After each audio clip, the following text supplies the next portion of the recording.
അച്ഛൻ മകനോട് പറഞ്ഞു, നിന്റെ ഇപ്പോഴത്തെ പ്രായം എനിക്കുണ്ടായിരുന്നപ്പോഴാണ് നീ ജനിച്ചത്.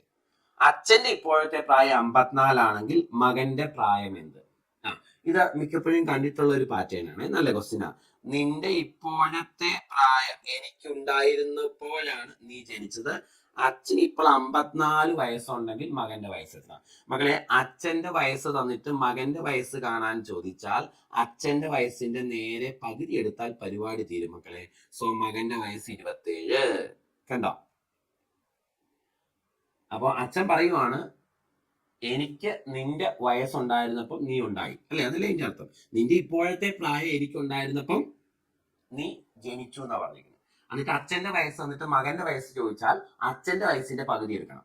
മകന്റെ വയസ്സ് വന്നിട്ട് അച്ഛന്റെ വയസ്സ് ചോദിച്ചാൽ മകന്റെ വയസ്സിന്റെ ഇരട്ടി എടുക്കണം. അച്ഛന്റെ ചോദിക്കുന്നെങ്കിൽ മകന്റെ വയസ്സ് തരും, അപ്പൊ അതിന്റെ ഇരട്ടി എടുത്തോളാം.